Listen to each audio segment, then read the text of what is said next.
Welcome back to Let's Play Control. I'm BurningDogFace, and last time we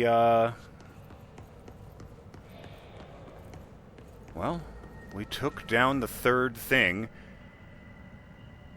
and saved the Bureau from this combination of darkness and the hiss.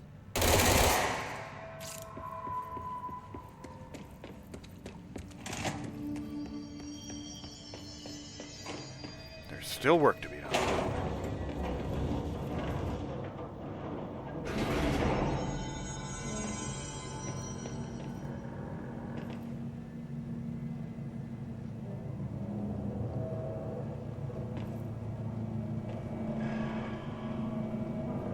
You know, I never did do the proper summaries. Whether I recommend the game or not, all that. And the fact of the matter is that this is a fantastic fucking game. I think this might be one of my favorite games I've ever Let's Played.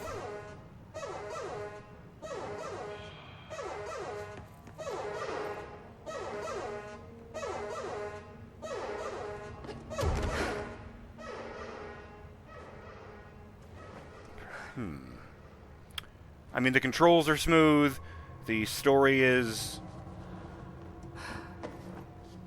good. The story is extraordinarily well done. And you know, the mixed media stuff, like the live action videos from Casper and from Casper Darling, and you know, you finding text logs all over the place and audio reel-to-reel recordings. You know, the enemy variety is bizarre and great. I very much enjoyed how little sense the story made at the very beginning. I just wanted to be able to do that at least once.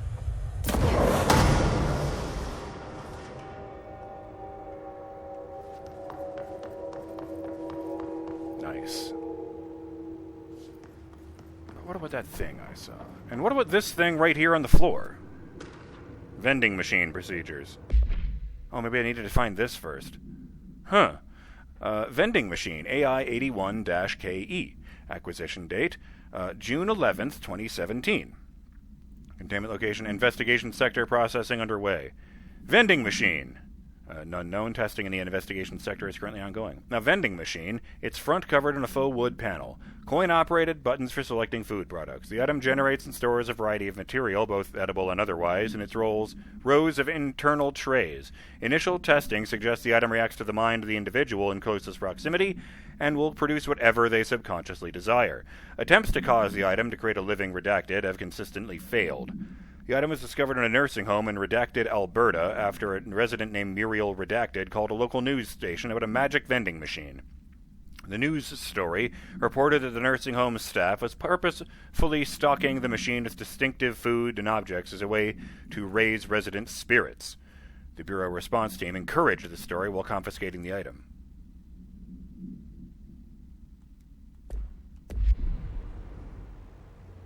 I was expecting there to be something in there about it murdering people, or, you know, turning them inside out, or, I don't know, reducing them back to level 1. I don't fucking know what something terrible means, but honestly, that sounded pretty good. Maybe he didn't like being taken away from Muriel. Okay, this room is really intimidating and all, but I know my rights. It's not a crime to try and get a book signed. Making unauthorized contact with a dangerous paranatural entity is indeed a Bureau offense, Mr. Langston, and can be prosecuted as such. Okay. Well, I didn't know that.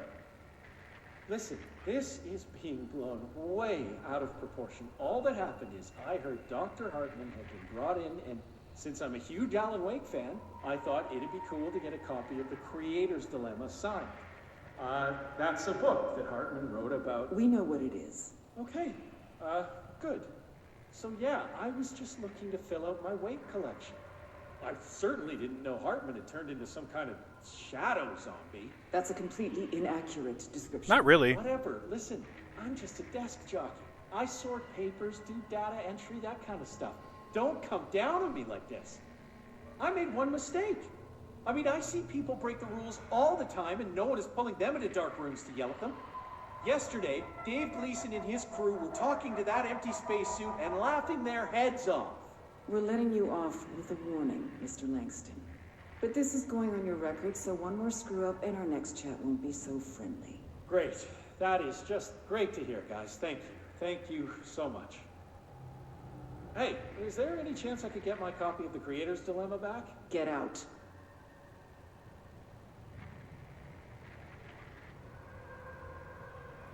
Why do they do that in this room? Not turning off, I mean.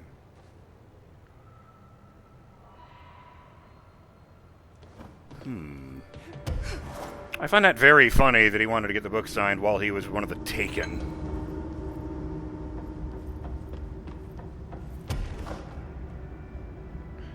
You know, while I'm standing right here, let's check something off the to-do list already.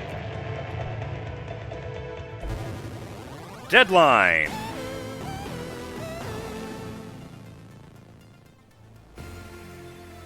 The goal of deadline is to 50 enemies without letting the timer run out. Each killed or seized enemy adds something.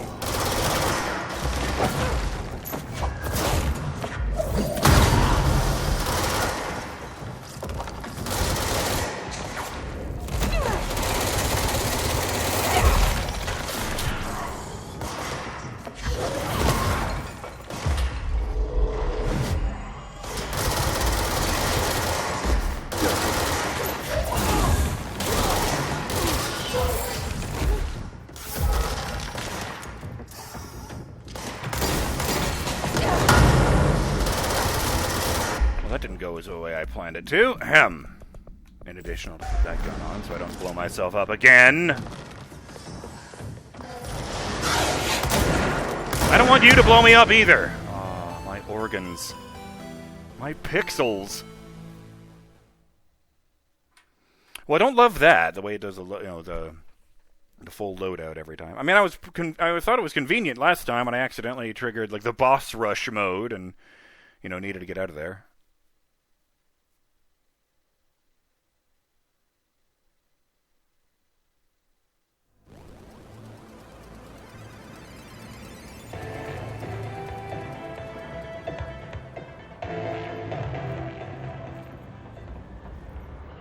Okay, yeah, that's not supposed to be doing that. Frankly, I'm not supposed to be doing that. That's a screenshot for Steam right there. Oh, God.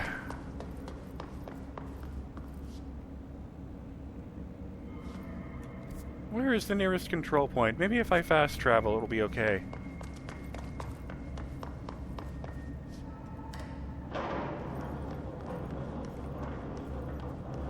Boy. If I had to pick one thing that I would, say to change about Control to make it an improvement, it would be the gun thing. Like we said forever ago, I would have replaced this with like a weapon wheel, or I think what they wanted here, having thought about it quite a lot, I think what they wanted was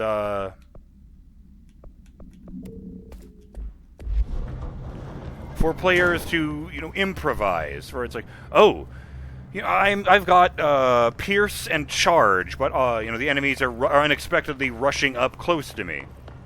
I think the intention was to force you to improvise using just those two weapons. Find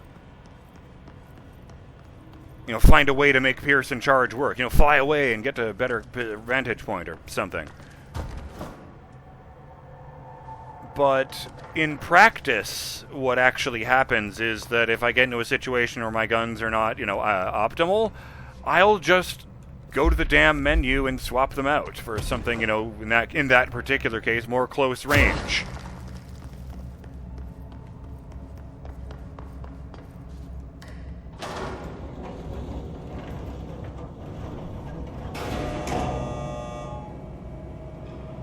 Okay, so Shum needs to be approached with more care.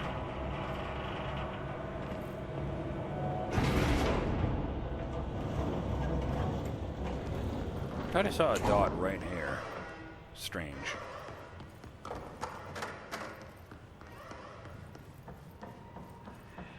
No, it's still doing it.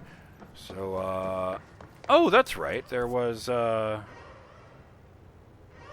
should be one in every direction, come to think of it. Except the one where there isn't actually a thing, because that was downstairs. Stupid map!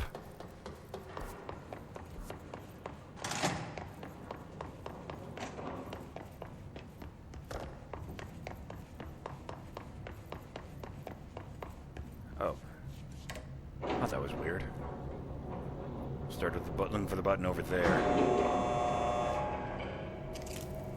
Oh, look, the giant springs that hold it up when it gets to the bottom.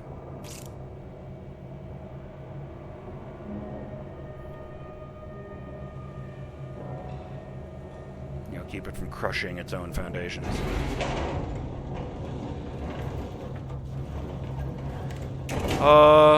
Yeah, I would just add a weapon wheel. Even if it was just to change, you know, the two weapons you have equipped on the, to swap back and forth between on the X button. You know, that, or if they really, really wanted to force the improvisation, I would just lock out any guns you did not have currently equipped during a hiss encounter.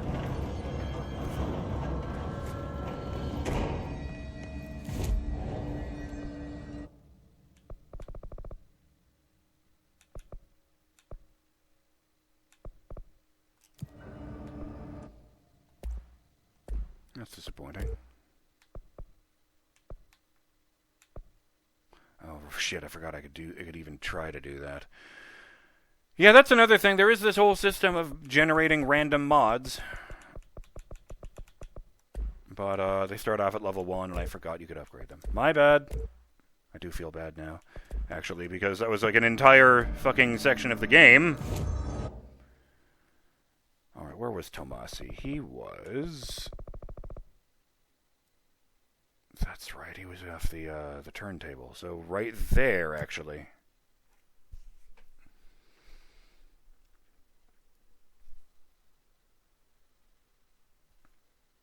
As for the DLCs themselves, I was a little disappointed that, like, 80% of the scenery in the Foundation was just caves.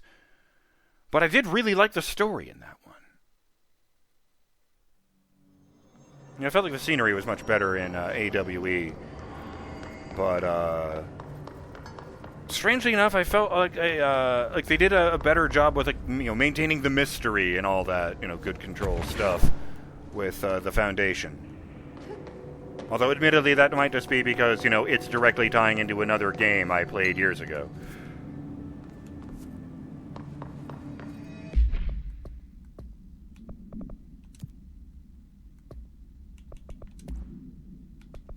Langston interrogation. Okay, this room.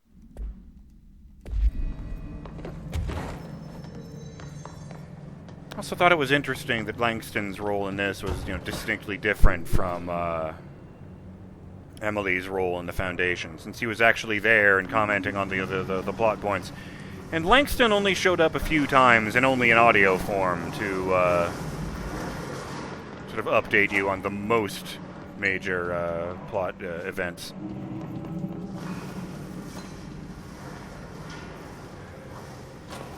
Alright, let's do this.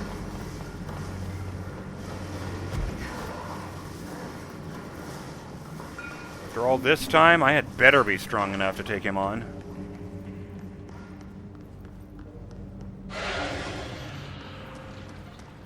There you are.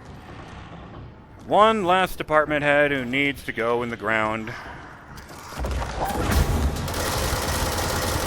Oh yeah.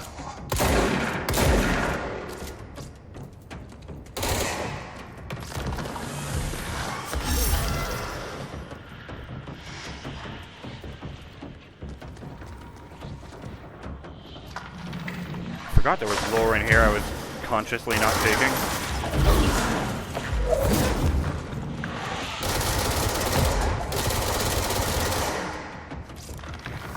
So, as I recall, it went pretty well right up until the point where his ads spawned.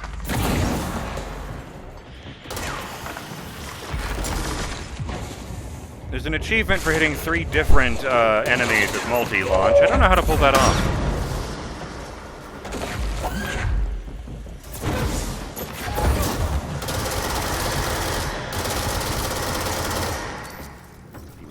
Right. Oh, I didn't even notice you guys had showed up already. My bad. That means the cloaker is here somewhere.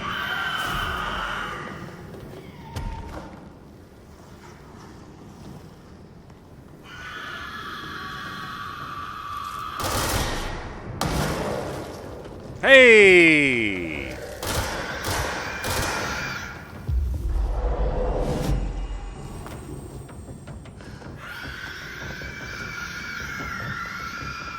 Oh, there it is. Oh, shit, I forgot about you. Somehow I forgot about the boss that was here to fight.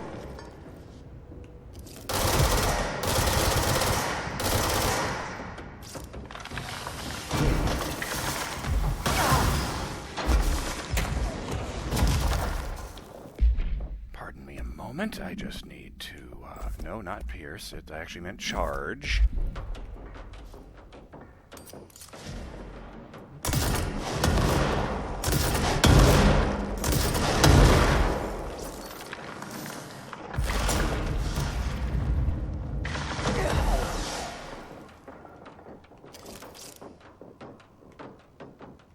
Sitting here for a reason.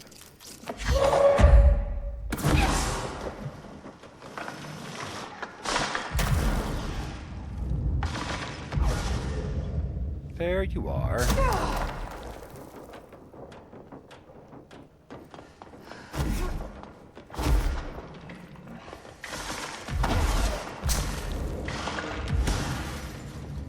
Are you up here with me yet? No, you're just hanging out over there. What? Oh, the railing! Damn it! Oh, I'm not really unhappy about that. Need to get the thing up onto the bridge where it cannot dodge, even if it is invisible.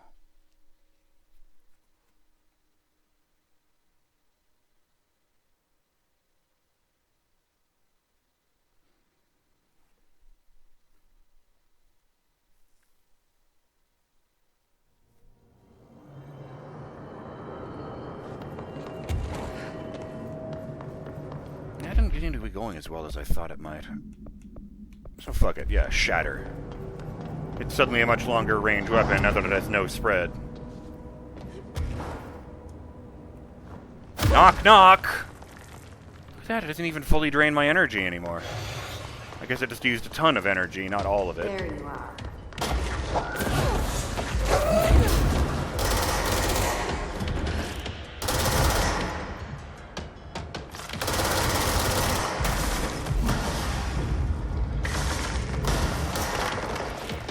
I'm not going to question it because, you know, it's really, really benefiting me, but I do wonder how she does that when she's in midair. You know, this, given that we're not on the ground.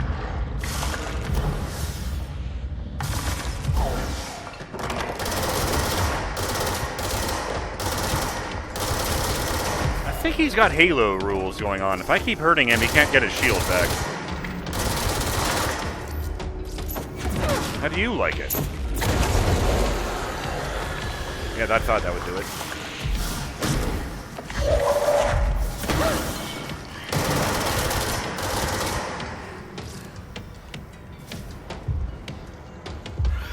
Fuck.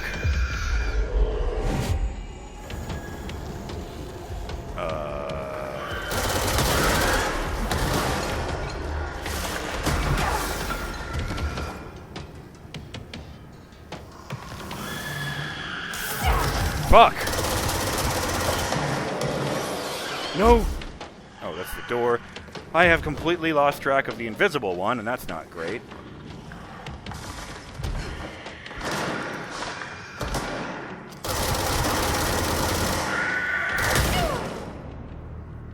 Hate. Damn! This hasn't been the most, you know, awe-inspiring episode, but fuck it, at least you found out that Langston tried to break into one of the cells. That was really funny.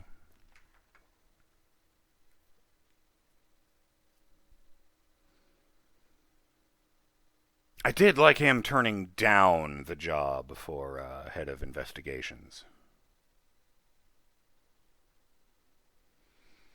If I had to guess, by the time Control 2 starts, In addition to Emily being head of research, we'll see Arish as head of operations, and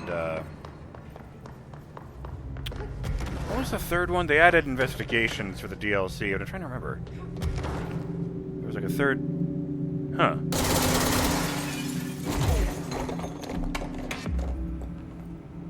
Another hidden location. Well, then let's get these things sorted out. Yes. I guess that wasn't the last one.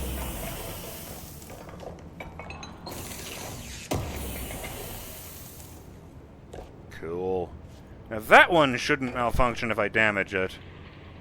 Because, oh. Interesting. But yes, let's read this, and we'll call it an episode. Get Tomasi next time. Typewritten page supplement. Yes.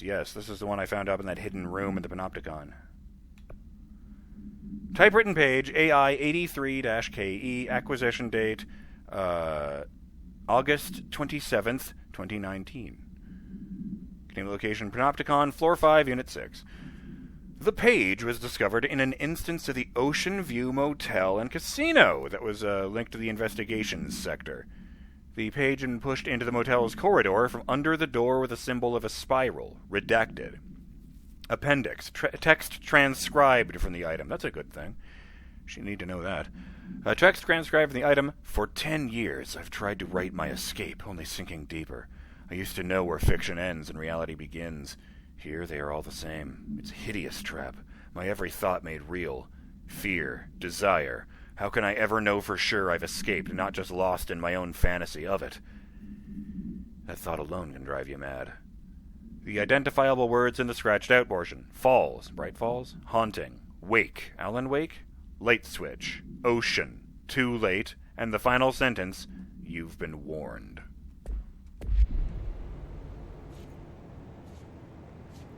So the final sentence there was predicting the actual end of the AWE DLC. So he might have created the Bureau. He might have created the Hiss. He definitely created the incantation. But at least he arranged things so that we'd win. Gotta give him that.